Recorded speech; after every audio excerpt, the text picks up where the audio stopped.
Hoje nós vamos falar sobre a mensagem da carta de Judas. Vamos ler um pequeno trecho dessa carta para nossa edificação. Carta de Judas, começando no versículo 20. Mas vós, amados irmãos, edificando-vos a vós mesmos sobre a vossa santíssima fé, orando no Espírito Santo, conservai-vos a vós mesmos no amor de Deus, esperando a misericórdia de nosso Senhor Jesus Cristo para a vida eterna. E apiedai-vos de alguns que estão duvidosos, e salvai alguns, arrebatando-os do fogo. Tende deles misericórdia com temor, aborrecendo até a roupa manchada da carne. Ora, àquele que é poderoso para vos guardar de tropeçar e apresentar-vos irrepreensíveis, com alegria perante a sua glória, ao único Deus, Salvador nosso, por Jesus Cristo nosso Senhor, seja glória e majestade, domínio e poder, antes de todos os séculos, agora e para todos sempre. Amém. Este é o final da carta de Judas e que traz aqui a mensagem da carta de Judas. E falando dessa carta, da sua mensagem, nós podemos atentar para algumas coisas bem importantes, né? Porque ele, ao final, diz para nós nos conservarmos, né? Porque essa carta foi escrita aqui no versículo 3 e nos versículos seguintes. Judas nos leva a entender que devemos batalhar pela fé que uma vez foi dada aos santos, a fé que foi produzida pelo sacrifício de Jesus, através do qual nós temos a salvação, o acesso à salvação. E, atentando para isso, então, Judas nos fala sobre aquilo que ele viu já naquele tempo e que hoje também não é diferente. A situação que existe no meio das igrejas ditas cristãs, no meio das igrejas ditas evangélicas, de várias tonalidades, de várias denominações que estão convivendo no mundo de hoje e que se dizem cristãs. O que acontece está aqui detalhado de uma forma tal que não resta dúvida para aquele que lê a palavra aqui. Então nós podemos ver que essa é a situação existente. E por causa disso, então, Judas nos fala que devemos batalhar pela fé que uma vez foi dada aos santos. E nesse trecho final, então, a palavra nos exorta a estar assim, dessa forma, né? Como diz aqui o versículo 20, mas vós, amados, edificando-vos a vós mesmos sobre a vossa santíssima fé. Como é que vamos nos edificar a nós mesmos? É lendo a palavra cada dia, é meditando na palavra, é colocando aquilo que nós lemos dentro dos nossos corações, de tal maneira que isso produza resultado na nossa vida, e uma vida transformada a cada dia pela ação do Espírito Santo em nós. E o Senhor, pelo seu Santo Espírito, então nos fará lembrar daquilo que nós lemos cada dia, né? Então edificamos a nossa vida sobre essa fé que é a Santíssima Fé.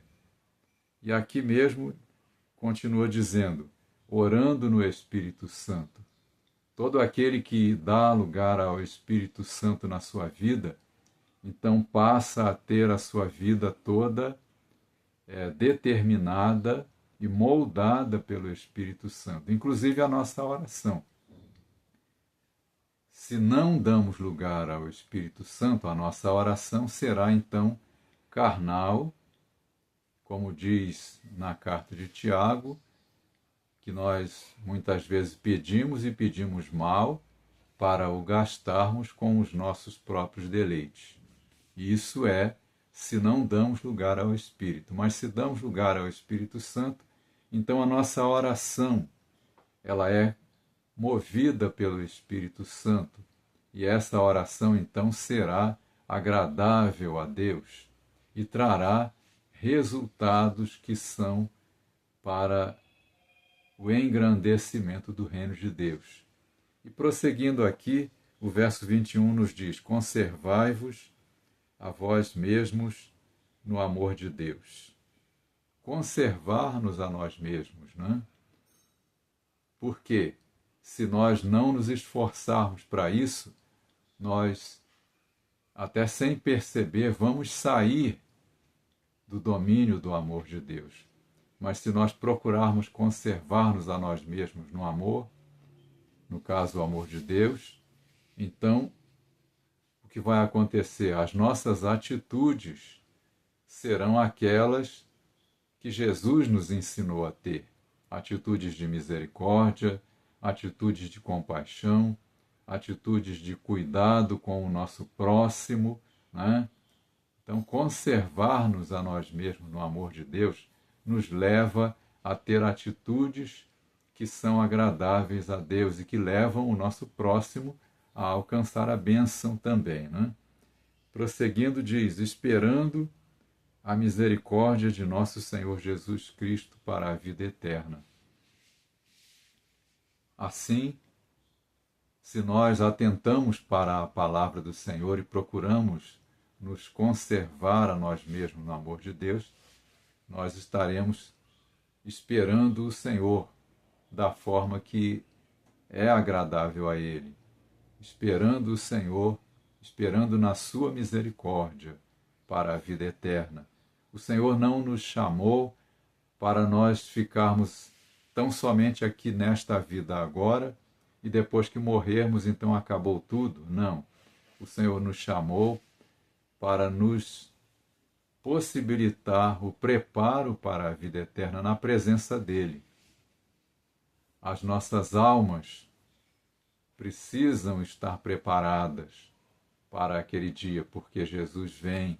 E quando vier, é preciso que Ele nos encontre assim preparados, né?